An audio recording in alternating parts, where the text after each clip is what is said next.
네, 안녕하십니까. 성경의 내 이야기다의 김홍덕입니다.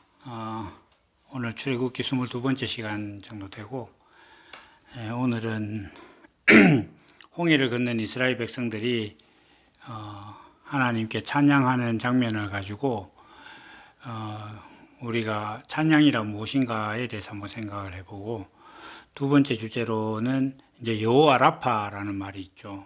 치료하시는 하나님이라는. 이제 하나님께서 그 부분을 언급하시는 장면이 있는데, 그 장면하고 두 가지를 같이 한번 살펴보겠습니다. 지금도 사람들 일반적으로 생각할 수 있는 생각의 범위를 벗어난 일이 일어나면 홍해의 기적 같다 이렇게 말도 하는데, 실제로 홍해가 갈라지는 걸 본 이스라엘 백성들 입장에서는 진짜 얼마 전에 무슨 장관이 그런 얘기 했는데 입이 쩍 벌어질 정도의 놀라운 일이었을 겁니다. 그리고 나서 이제 이스라엘 백성들이 나와서 일에 대해서 이제 하나님을 찬양하는 그 장면이 나오죠. 그 모세의 노래도 나오고 모세의 누나 미리암의 노래도 나오고 이렇게 합니다. 그러면 이제 이들이 찬양을 할 때 그 찬양을 하게 된 원인은 뭐냐면 홍해가 갈라졌기 때문이죠. 홍해가. 그러면 이 홍해가 갈라졌다는 것은 세례를 받는 것이라고 제가 설명을 드렸습니다. 그러면 세례를 받는다는 것은 나는 이제 세상의 가치에 살 수 없다. 그러니까 바다는 세상이고 그 세상 속에 사는 건 하나님께서 죄와 사망 가운데 사는 거라고 죽은 자와 동일하다. 이렇게 말씀을 하셨으니까 애굽이라는 그 세상 가치를 쫓는 군대는 거기에 수장됐다. 그러니까 그 사람들은 어떻게 보면 수장된 그 자리가 자기 자리다. 물론 보편적으로 따지면 사람이 죽으면 이제 땅에 묻긴 합니다만, 세상은 바다는 세상을 상징하고 그 세상에 사는 사람들을 하나님께서는 죄와 사망 가운데 있다 이렇게 말씀하시는 그 고리로 이렇게 이어가면은 그렇게 되겠죠. 그러면 이스라엘 백성들이 찬양하는 건 뭐냐면 자기들이 이제 바다를 건넜다는 것, 그리고 세례를 받았다는 것, 그리고 이 세례를 받았다는 것 자체는 나는 이제 더 이상 세상 가치를 내 인생의 목적이나 삶의 가치로 보지 않는다라는 고백에 대해서 내가 그런 고백을 하는 자가 되었다. 그리고 또 어떤 사람이 그런 고백을 한다. 이것에 대해서 하나님을 찬양한 거예요. 그러니까 홍해가 갈라진 걸 보고 그 홍해를 무사히 건너서 나온 사람들의 찬양은 이제 나는 세상의 가치를 추구하는 그런 사람이 아니다. 이전에는 내가 세상 가치를 추구하느라 애굽의 국고성을 쌓는 종처럼 세상을 살았고, 그건 하나님께서 사망 가운데 있고 죽은 자와 같다고 말씀하셨는데 나는 거기서 살 수 없다라는 그런 고백과 함께 세례를 받은 자로서 이제 여호와께 희생을 드리는 그런 사람이 되기 위해서 출발했다. 세상의 가치를 지키려고 성을 쌓거나 그걸 추구하는 사람이 이제 아니다. 그런 내 존재가 바뀌었다는 것 자체에 대해서 찬양을 한 겁니다. 그러면 여기서 방금 말씀드린 대로 내가 이제는 다른 존재가 되었다라는 것에서 하나님을 찬양을 하는 겁니다. 제가 이제 이렇게 찬양을 설명을 드리는 것은 우리가 일반적으로 사람들이 찬양이라고 하면 하나님을 찬양할 때는 이유가 있을 거 아닙니까? 상대를 막 높이고 찬양할 때는 그만한 이유나 가치나 내가 받은 은혜가 있거나 이럴 때 상대를 찬양하는 것이지, 상대가 나를 죽이려고 한다 그러면 저주를 하겠죠. 그러니까 하나님께서 나를 창조하신 목적대로 내가 하나님께 희생을 드리는 존재가 되었다는 것 자체에서 기쁨을 누리고 찬양을 하는 것, 이게 지금 그 홍해를 건넌 이스라엘 백성들의 찬양이고 모세와 미리암의 노래입니다. 그렇다면 오늘날 사람들은 무엇을 가지고 찬양을 하느냐? 일단은 제가 좀 지적하고 싶은 건 뭐냐면 요즘 사람들은 그냥 찬양 자체에 좀 도취되어 있어요. 그래서 막 좋은 장비, 뭐 좋은 음악, 그리고 막 목소리 좋은 가수, 이런 사람들이 하나님께 CCM을 부르는 그게 뭐 대단한 찬양이라고 생각을 해요. 그래서 찬양 집회라는 것도 하고 이렇게 하지만 저는 그렇습니다. 이게 우리가 하나님을 섬기는 여러 가지 행위가 있지 않습니까? 뭐 예배도 있고, 기도도 있고, 성경 보는 것도 있고, 전도도 있고, 뭐 헌신도 있고, 뭐 찬양도 있고 한데, 거기에 사실 뭐 어떤 값을 매기기는 좀 그런데 가치를 제가 볼 때 거기서 가장 쉬운 건 아마 찬양인 것 같아요. 왜냐하면 찬양이라는 것은 하나님께서 나에게 은혜를 베푸셨다라는 그 인식만 있으면 뭐 아유 감사합니다라고 하는 것 자체는 너무 자연스러운 반응이니까요. 그래서 그런 측면도 있습니다. 그런데 아까 말씀드린 대로 요즘은 사람들이 찬양한다는 그 자체에 매몰돼 있어요. 제가 이제 예전에 어릴 적 다니던 교회에 제가 대학생이었나 군대 갔다 온 청년이었나 이렇게 할 때 그때 성가대를 꼭 했었거든요. 근데 뭐 제 성가대 소리가 좀 약하다고 소프라노, 알토, 테너, 베이스에 각 한 명씩 성악과 다니는 학생을 이렇게 아르바이트로 돈을 얼마를 주고 매주마다 이제 성가대에 합류시키겠다라는 소문이 돌아가지고 그 당시만 해도 제가 이제 저도 율법적인 의에 아주 가득 차 있던 사람이라 안 된다 이거. 그런 우리가 성가대라는 게 그렇게까지 할 일은 아니다. 그게 돈을 쓸 일이 아니다. 이렇게 해가지고 제가 이제 그 뭐 성가대라는 데가 대부분 다 청년들이 주로 뭐 한 반 이상은 청년이었어요. 그래서 보니까 뭐 제 또래들 다 모아가지고 이거는 절대로 용납할 수 없는 일이다라고 막 예를 들면 뭐 집회 저기 좀 따로 막 모임을 하고 막 이렇게 해서 어떻게 뭐 제 때문은 아니겠지만 어떻게 그게 공론화되다가 저지되기도 하고 이랬는데 이제 그런 기획을 하는 이유 자체가 뭐냐면 음악적으로 훌륭한 것이 하나님께 좋은 찬양이다라는 그 인식을 요즘 사람들은 아주 도취되어 있어요. 물론 표면적으로는 그럽니다. 그런 게 아니다라고 노래 못하면 어떠냐고 그 네가 마음이 기쁠 때 그냥 뭐 엄치라도 하나님을 찬양하면 된다 이런데 그런 것들이 수용되는 순간들은 뭐 아주 극히 일부고 예를 들면은 뭐 크리스마스 이브 날 찬양 성탄 예배라든지 뭐 추수감사절 예배 때 뭐 천하 음치가 나가서 노래한다 그러면 그 사람이 특별한 뭐 간증거리가 있거나 이렇지 않는다면서 순서를 배정도 안 하겠죠.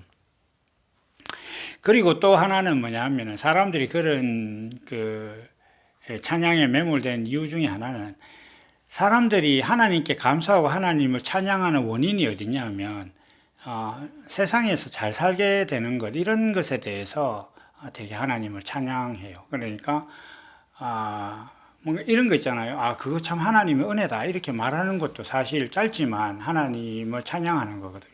그럼 어디에서 그런 어떤 상황일 때 우리가 그런 말을 듣는가 이렇게 생각을 해보면 뭔가 뭐 예를 들면 시험을 쳤는데 지금 후보 1번으로 있다가 예를 들면 어떻게 해서 합격을 했다.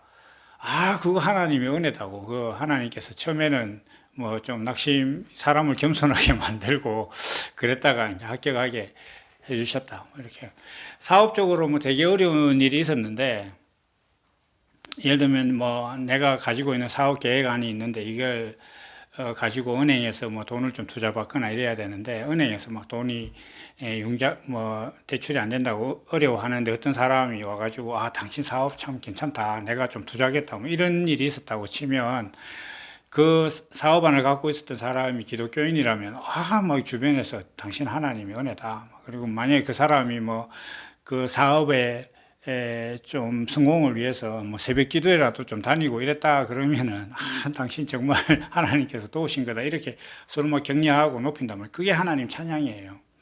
그러니까 사람들은 그런 일로 찬양을 하지 내가 이제 세상에서 세상의 사람들은 전부 다 높아지고 위로 가고 좀 더 평안해지려고 하는데 나 이제 그것과 반대로 가기로 했어. 나 이제 낮아지고 십자가 지고 내가 세상에 높아지는 것이 영광이 아니라 내가 남에게 내 육신의 수고를 내어주고 내가 종처럼 헌신하는 그것이 내 본성이 됐다.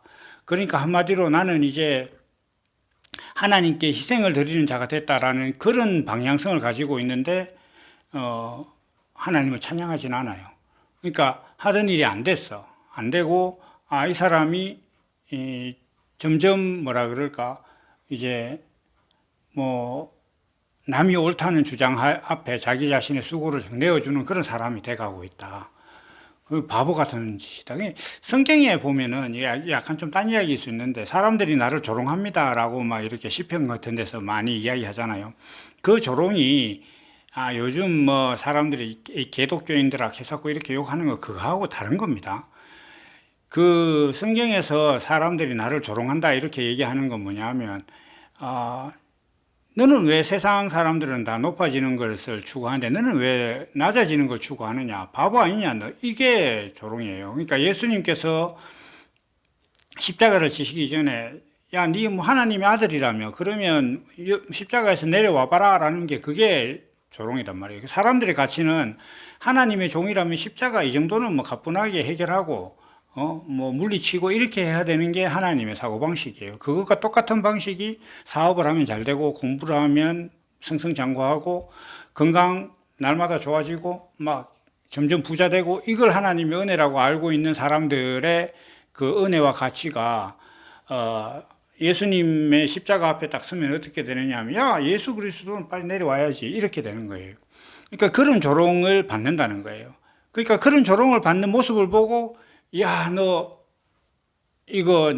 정말로 너는 이제 여호와께 희생을 드리는 사람이 되었구나라고 찬양할 수 있느냐?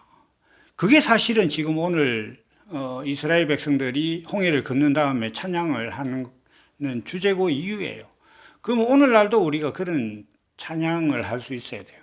그리고 그런 찬양을 할 수 있게 된다는 것은 내가 존재가 바뀐 거예요. 세상에서 높아지는 것이 아니라 세상에서 낮아지고 사람들은 누구나 다 자기 옳다고 하는데 그래 너 옳다라는 주장 앞에 그래 네가 옳다고 하니까 그럼 내가 네 뜻대로 움직여 주마. 이게 의지가 아니라 내가 그런 존재가 돼서 하기 싫은데 어느 날 보면 내가 그러고 있는 그런 사람이 된 것에 대해서 하나님께서 그런 것을 보고 야 이걸 참 여호와께 찬양할 일이다 이렇게 생각할 수 있는 존재가 됐을 때 그게 하나님을 진짜 찬양하는 거예요. 그게 아니라 앞서 말씀드린 것처럼 뭐 좋은 음악, 좋은 악기, 좋은 뭐 공간에서 좋은 소리로 새 노래 막 작곡해가지고 막 엄청 감정을 자극하는 그런 선율로 노래하고 그 다음에 막 갑자기 사람이 부자가 되고 이런 걸 뭐 하나님의 은혜다 찬양하고 이거 다 아닙니다. 이거 다 찬양 아니에요. 그러니까 우리가 찬양에 대해서 생각을 좀 바꾸어야 된다. 이스라엘 백성들이 홍해를 건넌 다음에 하고 있는 이 찬양은 나는 이제 더 이상 세상 가치를 쫓지 않는 존재가 되었다라는 그 거듭남 자체를 찬양하는 거예요. 그 거듭남은 세상이 앞서 제가 교회가 지금 찬양하고 있는 것과 반대 방향이에요. 세상에서 이긴 자가 아니라 이제는 나는 패배하는 자가 된다. 그런데 그게 하나님을 찬양할 거리고 그게 진짜 찬양이다 라고 생각하는 존재가 됐어요. 그러면 그런 존재가 되면 그 사람의 모든 그 삶은 하나님을 찬양하는 게 돼요. 하나님을 찬양한다는 것은 하나님은 놀라운 분이다. 하나님의 성품을 표현하고 하나님이 어떤 분이다라는 것을 나타내는 거잖아요. 우리가 성가곡 같은 데 보면 뭐 전부 다 가사가 어떻습니까? 하나님 위대하시다. 하나님은 은혜롭다. 하나님은 은혜로 산다. 하나님께서 나를 구원하셨다. 하나님은 사랑이시다. 뭐 이렇게 찬양하잖아요. 그 내용들은 하나님께서 사람을 만드신 목적이에요. 그러니까 사람이라는 존재를 통해서 하나님이 어떤 분이다라는 걸 표현하고 싶은 것이 하나님의 기본적인 계획이었단 말이에요. 내가 하나님께서 나를 창조하신 목적대로 내가 거듭난 존재가 되고 하나님의 성품을 표현하는 존재가 되면 그 사람의 삶이 어떻겠습니까? 그 사람의 삶은 말씀이 육신이 되었으니까 그 말씀대로 살 수밖에 없잖아요. 삶의 순간순간이 하나님의 성품을 표현할 거 아니에요. 그럼 그 사람의 삶 자체가 그냥 찬양인 거예요. 그런 존재가 되는 것이 진짜 이게 찬양의 원론적인 개념이지. 아까 말씀드린 것처럼 그 좋은 노래, 뭐 좋은 공간, 그리고 뭐 세상에서 좋은 일 이런 걸로 하나님 찬양하는 게 그게 진정한 찬양은 아니다. 그래서 이걸 우리가 좀 잘 알고 하나님에 대한 찬양에 대해서 정말 좀 다시 생각을 해봐야 된다.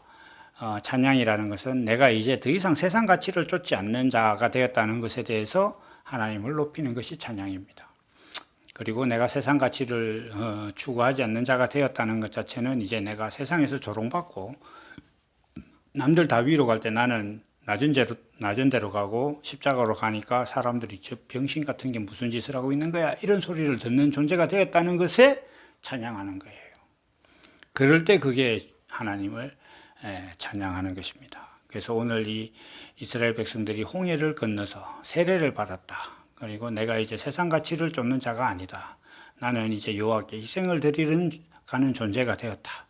라는 그 자체를 찬양하고 있는 것이다라는 것을 우리가 이제 잘 생각을 해야 된다라는 말씀을 드리겠습니다. 그리고 이어서 이제 제가 이제 평소에 해가는 시간으로 봤을 때 두 번째 주제를 다 할 수는 없을 것 같아요. 벌써 지금 이제 한 15분, 16분 이렇게 지났는데 여호와 라파라는 말씀에 대한 배경만 우선 얘기를 하고 다음 시간에 또 이어가도록 하겠습니다. 이제 이스라엘 백성들이 홍해를 건너고 막 하나님을 막 찬양하고 딱 돌아섰는데 이제 앞으로 가 하면서 딱 출발하려고 하니까 물이 없는 거예요.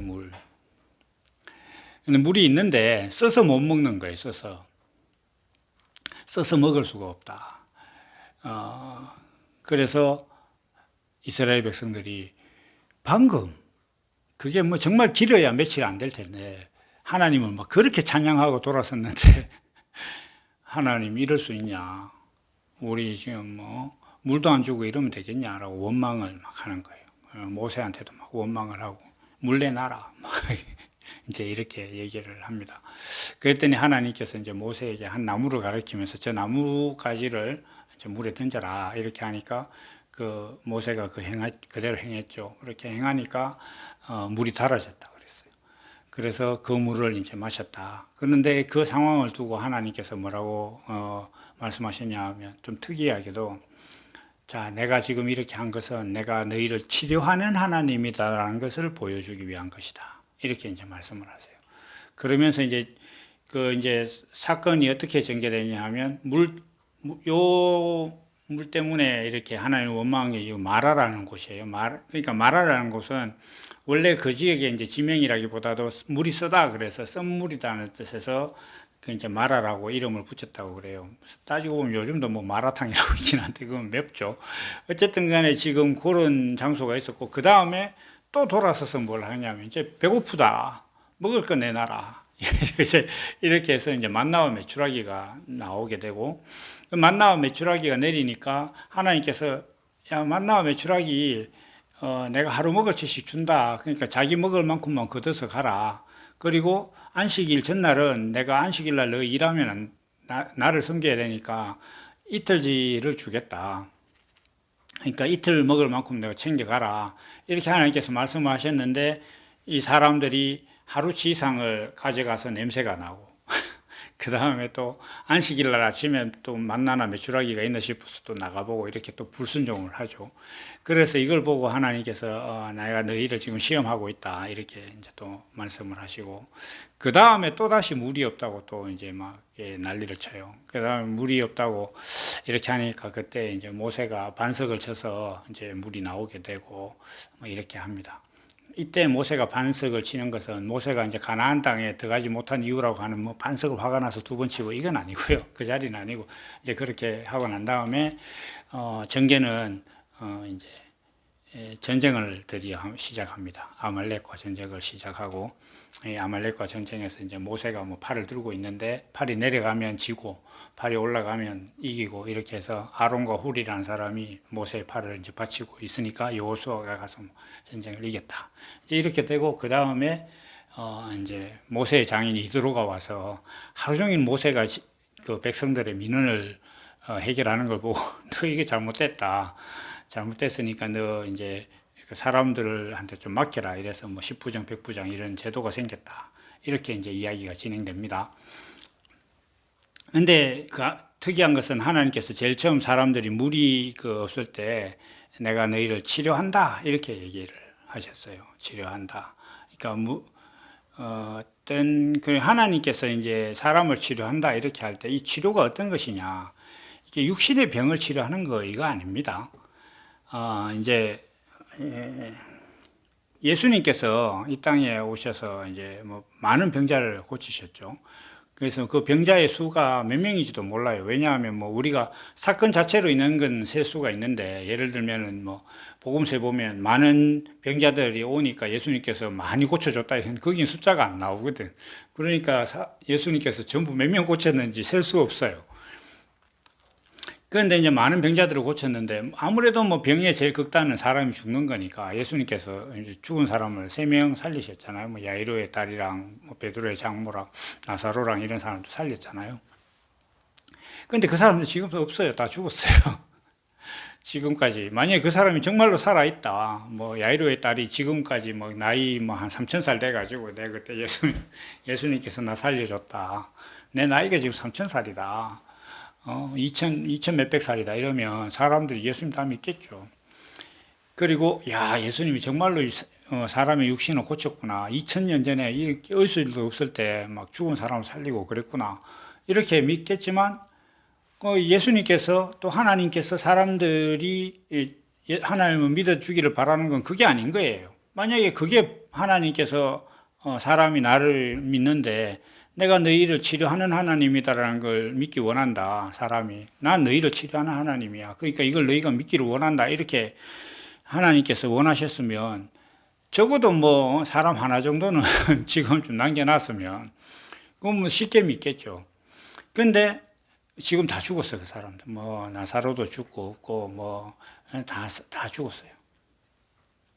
그리고 지금도 병은 그대로 있어요. 예수님께서 향유옥합 사건 때 가난한 자는 너희와 항상 함께 있을 것이다 이렇게 말씀도 하셨는데, 병자도 지금 아픈 사람도 여전히 지금도 있어요. 얼마 전에 저희 이제 뭐 어머니가 병원에 입원하셨는데, 병원에 가서 사람들 아픈 거 보면 진짜 마음이 정말 답답하거든요. 어쨌든 간에 그런데 어쨌든 사람들은 지금도 아파요. 그러니까 이게 육신의 치료 문제가 아니라는 거예요. 육신의 치료 문제가. 하나님께서 치료하시고자 하는 것은 뭐냐 하면은 사람이라는 존재가 있는데, 이게 하나님께서 사람이라는 존재를 창조하신 목적과 이유가 있는데 거기서 사람이 벗어나 있는 거예요. 쉽게 이야기해 설명을 하면, 내가 인터넷도 하고 뭐 전화도 하고 그 다음에 뭐 여러 가지 결제도 하고 이런 목적으로 핸드폰을 샀는데, 이렇게 핸드폰을 이렇게 샀는데 이게 작동이 안 돼. 작동이 안 된다는 건 무슨 의미냐면, 내가 얘한테 기대하는 목적이 지금 상실됐어. 뭔가 기능에 문제가 있는 거예요. 하나님께서 치료하시는 건 바로 이거예요. 사람이라는 존재가 하나님께서 사람을 창조하신 목적이 있고 내가 창조주로서 만든 피조물에게 기대하는 어떤 기능과 삶이 있는데 거기에서 사람이 떠났어. 이게 죄예요. 관역을 벗어났으니까. 이걸 죄라고 한단 말이에요. 그 죄의 상태에서 원래 목적대로 회복시키는 거, 이게 바로 픽스예요.